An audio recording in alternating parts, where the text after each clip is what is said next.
Welcome to our citizenship preparation program. My name is David Vale, and I'm a naturalized U.S. citizen from Canada. I assume you're here because either you or a family member is interested in becoming a U.S. citizen through naturalization. We prepared this video at the end of September 2025 using online and educator resources provided by the U.S. Citizenship and Immigration Service, USCIS for short. I've also incorporated my own personal experience helping both my wife and son go through the entire process to become U.S. citizens last year. We display the USCIS logo and website URL on our slides to convey authenticity of our content. But this is a privately funded educator program which is neither affiliated with nor endorsed by USCIS. The purpose of our instructional video is to provide lawful permanent residents with a green card sufficient understanding of the naturalization process to take the initial steps to begin their application process without needing to hire an attorney. And yes, we are fully aware additional changes to the naturalization process may be coming in the future. So be sure to go to the USCIS website to ensure you have their latest policies and information. With that said, let's get started.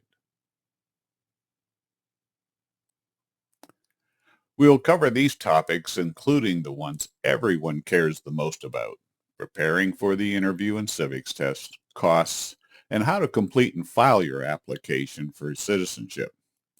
Again, this video is intended for lawful permanent residents who possess a valid green card.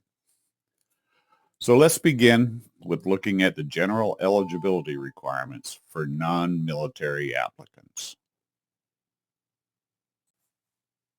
These are the general eligibility requirements for the standard naturalization process, which include being at least 18 years old, been a lawful permanent resident for the past 5 years, or 3 years if married to a U.S. citizen, and have lived in the state where you claim residency for the 3 months prior to filing your application. Documenting all of these requirements is part of your application.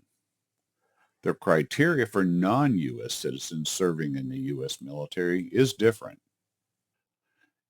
USCIS has an online eligibility tool to help you determine whether you meet general eligibility requirements. Here's a sample of some of the questions the eligibility tool will ask you. Were either of your parents U.S. citizens when you were born? Are you under or over 18?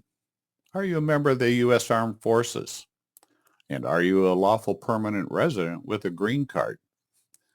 So let's go to this URL and take a look at the tool.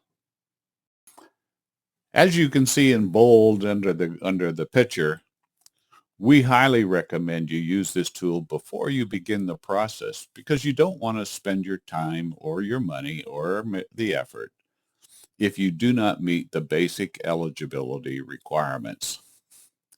You see this blue button down here. This is where you click on this to use the tool and begin answering questions. And as you can see, the first one is like we had on our slide. Were either of your parents a U.S. citizen when you were born? You're going to answer yes or no, and then you click on next and you go through the rest of the questions. Now, let's move on to the part that causes applicants the most stress: preparing for the interview and civics test. After submitting your application online, you will first receive a letter advising you that your application has been received for processing. Later, and that can be a few weeks or a few months, you will receive another letter informing you of your interview appointment date, time, and location. The interview itself only takes about 15 to 20 minutes, and it covers a review of your application, the oral civics test about U.S. government history, and the English language test for those who are not fluent. At the end of your interview, the immigration officer will tell you of the status of your application, whether it's approved, on hold, or denied.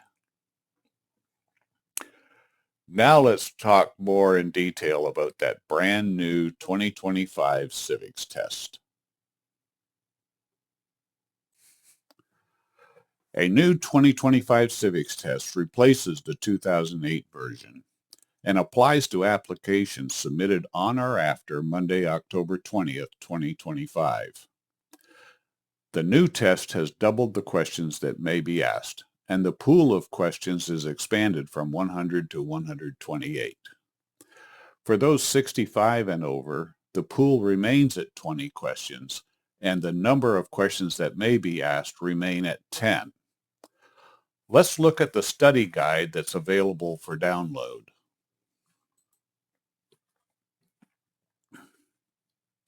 This study guide provides the context surrounding all the questions that may be asked with the answers to those questions.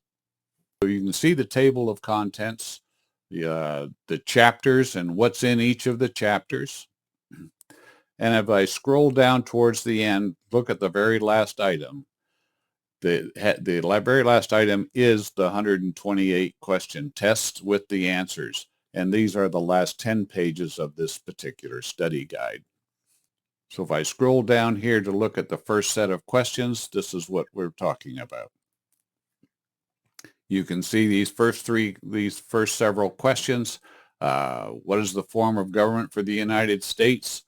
And these answers underneath it are the list of acceptable answers. So when the immigration officer asks you a question, that if you reply with any of these answers, that is considered correct. Here's an example of an asterisk ones for those that are 65 and older. Now, all people can be asked this question about what is the supreme law of the land, but those 65 and older have to make sure that this is one that they know. It's one of the 20. So now after you submit your application, be sure to download the study guide and the list of questions to prepare for your interview. Next is the English test for those who are not fluent in English. The USCIS officer will judge your fluency in English during your conversation and make a determination whether they need to administer the English reading and writing tests. USCIS has a reading and writing vocabulary list and a practice test available to download. As you can see at the bottom, there are exceptions for people over 50 who have been a lawful permanent resident for 20 years or more, and for those over 55 who have been a permanent resident for 15 years or more.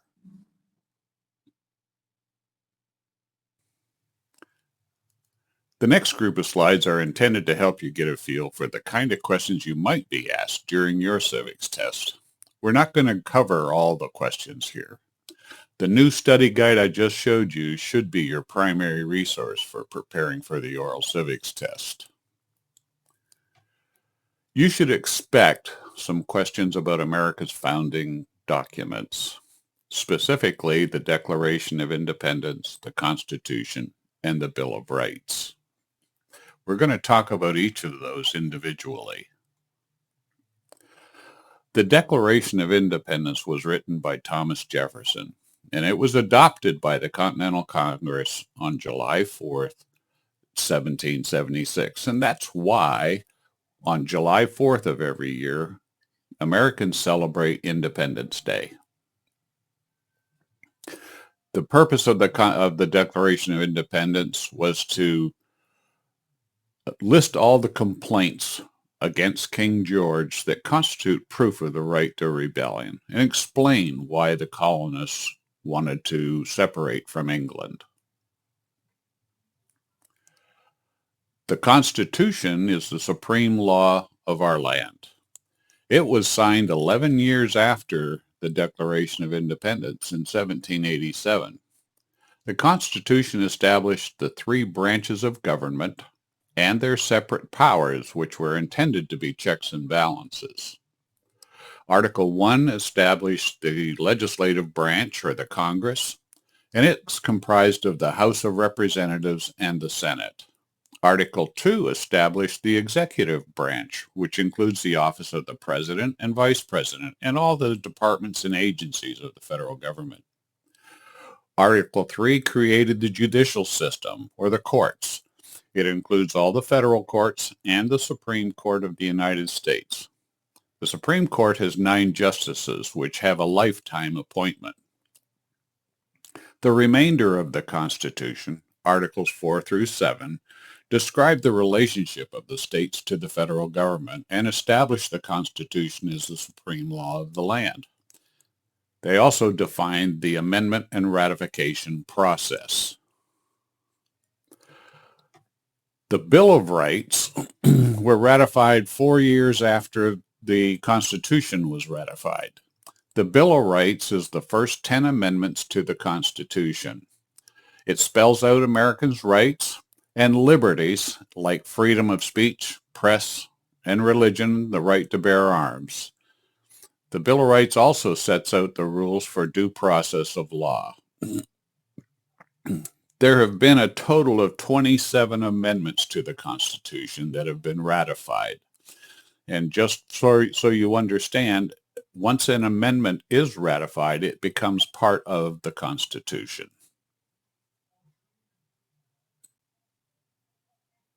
Here are a few firsts that you might get asked questions about. The first president of the United States was George Washington. That's why he is called the father of the nation. And if you see the flags there, the first flags had 13 stripes, which represented the 13 original colonies. And our current flag still has those 13 stripes. And after 1795, it was decided that there would always be one star for each state. The U.S.'s first motto was E pluribus unum, which means out of many, one. That motto is on the Great Seal of the United States, and it's also on the back of our coins. I know there are some questions about the geographical history of the United States, starting with the 13 colonies in 1776 through westward expansion. On the left-hand side depicts the original 13 states. If you get this question, you'll be asked to name up to 5 of those.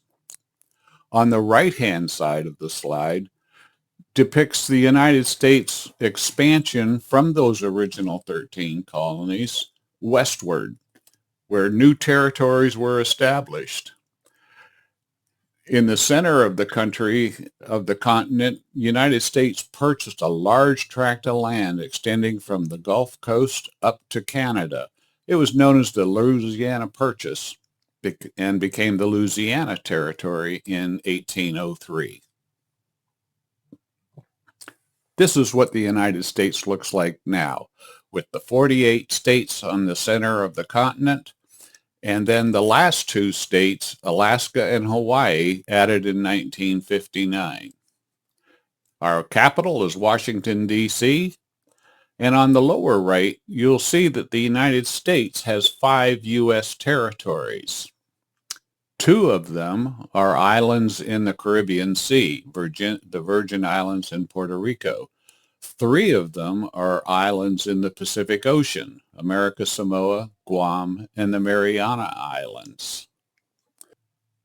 I know you will be asked some questions about who the political leaders are of our country.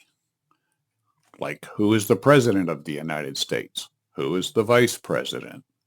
Or who is the Speaker of the U.S. House of Representatives?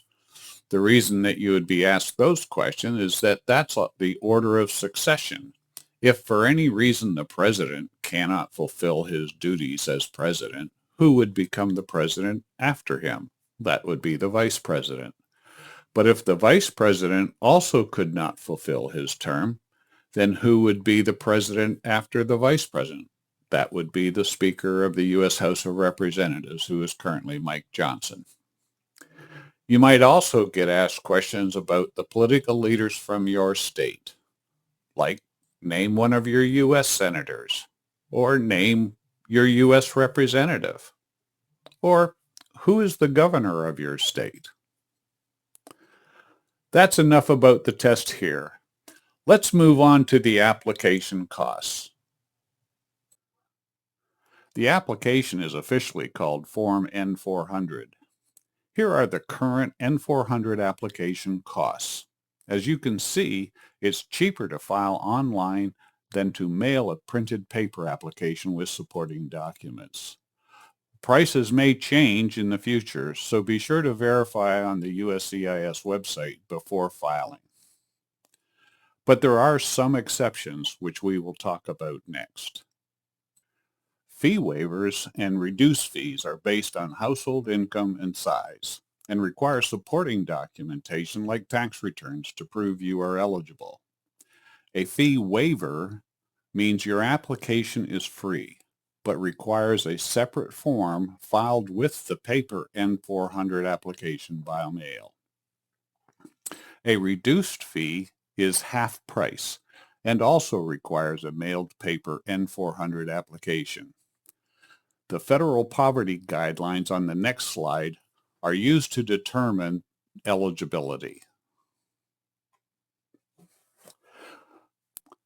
Federal poverty guidelines are set for household size, meaning the number of people who rely on your support in your household. The amounts are updated each January. Using this chart shown for 2025, a person with a spouse and 2 children would have a household size of 4.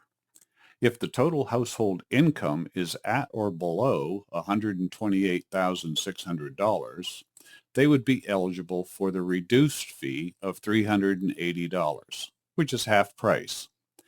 If their total household income was at or below $48,225, they would be eligible for a free application.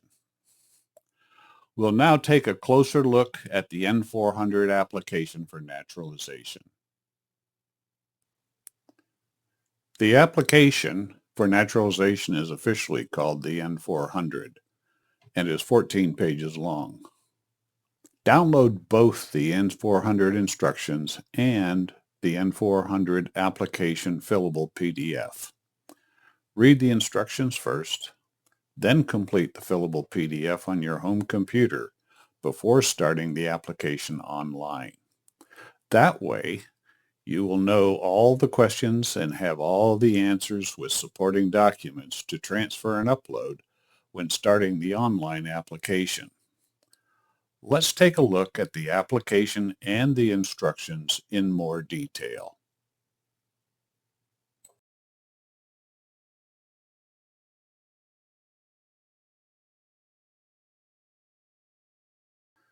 The table of contents of the instructions is organized to follow the same construct as the N400 application and contains specific instruction for every item in your application.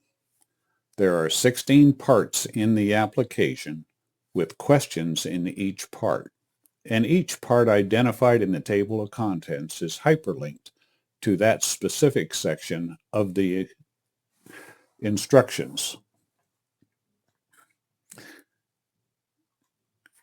Just taking a quick look. Part 1, information about your eligibility. Part 2, information about you. Biographical information. Part 4, information about your residences for the past 5 years. Information about your marital history. Information about children who are under 18 years old. Your employment and schools that you've attended in the past 5 years. Time outside the United States in the past 5 years. Part 9 is a large section, additional information about you with a lot of yes or no questions that will require some explanations. Part 10, request for a fee reduction. We talked about that just a little while ago. Part 11 is your contact information and certification. If you used an interpreter, then in Part 12, they have to do a certification. And if somebody else helped you with this application, they also must make a declaration and sign.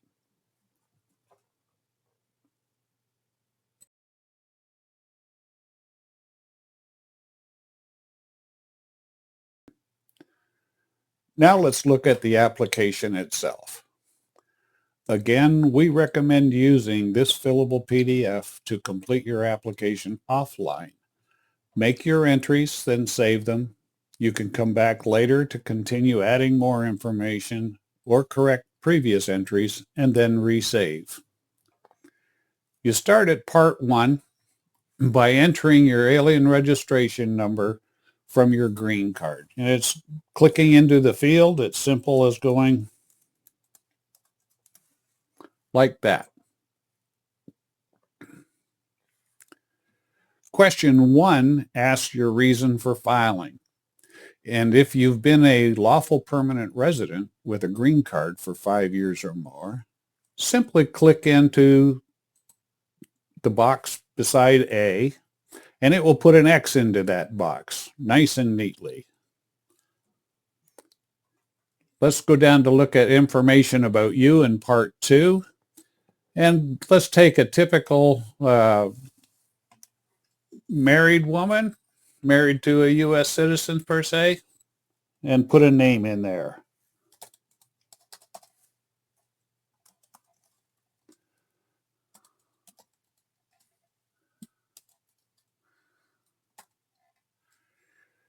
And if she's married, of course, then she's going to have a maiden name.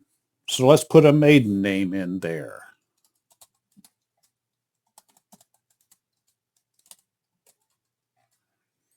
And if she'd been divorced before, let's put her previous married name in.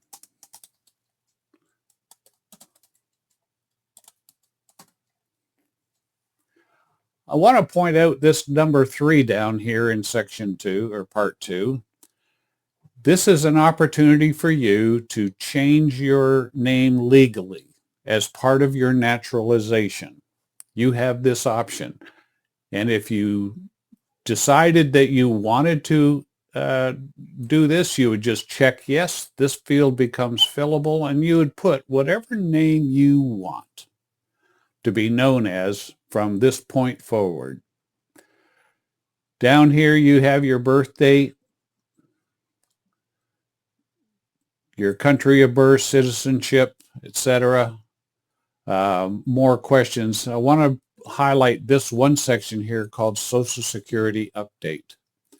In 12A, asks you, do you want the Social Security Administration to issue you an original or replacement Social Security card and update your immigration status with the Social Security Administration if and when you are naturalized? I encourage everyone who's attended my classes to put an X in that box. If you do, if you have a Social Security number already, then you would put a Social Security number in here, whatever that might be. And then 12C is really important. I authorize disclosure of information from this application and USCIS systems to the Social Security Administration. Now, you have to check yes, or they can't do this. This is not a guarantee this will happen, but it's a good thing to put in there. Part 3 is biographical information about you. This is standard stuff that you've done before. Ethnicity, race, height and weight, eye color, hair color. Part 4 is information about your residences during the last 5 years. So you only go through the 5 years and then you stop. Part 5, marital history. Have you been married before? You'll have to provide a marriage certificate if you have, or if you're currently married.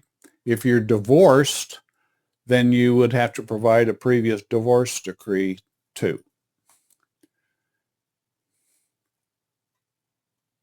Part 6, information about your children under 18. So if you had 2 children and one was 21 years old and one was 16 years old, you would click over here and just enter a 1. And then put their information here in this section. Part 7, employment and schools in the past, again, during the last 5 years. Time outside the United States during the last 5 years. Part 9 is what I told you before, was a very large section. It's multiple pages, and they're all yes or no questions. And so as you scroll down, you go through yeses or nos, and you just put in, just like that, and it's just click in the box or click out of the box. You keep scrolling down. Item 15 is any crimes or offenses in the United States and in the world. And you would enter information about that here. Keep scrolling, answering all of these questions, yes or no. And any yes answer has to be explained in section 14, and we'll get to that in a minute. So this is the last page, 37 questions in all in part 9. We talked about the fee reduction, which is for half price. If you are eligible for the half price and you want to apply for it, you would fill in these boxes, and then you would be submitting a paper return. Part 11 is your information and your certification that everything is true and accurate. If you used an interpreter, here's where the interpreter would complete their certification that you understood everything in the application. And part 13 is if somebody else helped you prepare this application. And in my case, I helped my wife and my son do their paperwork. So I put my stuff in here, and then I had to sign saying that it was true and correct. Finally, this part 14 is additional information. So if you answered yes to something on page 11 and in part 9, and it was item 15, then you would just put in an explanation of whatever that entry was. And you have space here for 4 items total. And if you needed more space, then you'd have to add a piece of paper. This is where you stop. You do not go past this point when you are doing your application.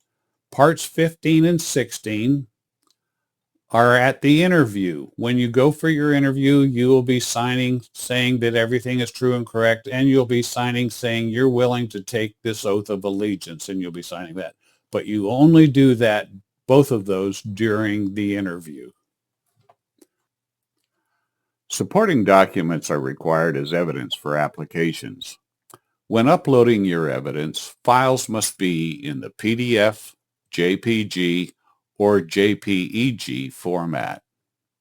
If your documents are in another language, you must get them translated into English by a certified translator. Depending on how you answer some of the questions in your application, you may have to provide additional documents as evidence. Click on this link to the N400 application and scroll down the page to see the checklist for required evidence. We recommend when uploading your supporting documents online with your application, use file names that describe what is in that file. Example, divorce decree, lindajones.pdf. Selective service registration, thomassmith.pdf. We're going to go to this web page in a minute, but I wanted you to see the advantages of doing your entire application package online, like lower costs, uploading digital copies of your supporting documents, and faster processing by USCIS. Notice that the link to the Naturalization Eligibility tool is on this web page too.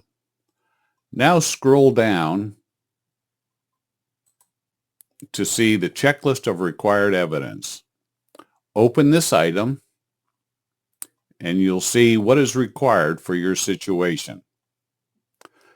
Then go back and complete your N400 application offline using that fillable PDF that you downloaded and have all the supporting documents ready to upload. Then come back to this website to create your account if you don't already have one, complete your application online, and upload your supporting documents. Taking the oath of allegiance is the final step to naturalization. The ceremony will be held at varying locations within the federal district court jurisdiction where you live. You will receive an appointment letter advising you when and where your oath ceremony is scheduled to be held. You cannot miss this great occasion, and be sure to invite family and friends for this important event in your life. Make sure you take your green card with you, and you will surrender your green card here. The oath is administered by a federal court judge and taken as a group.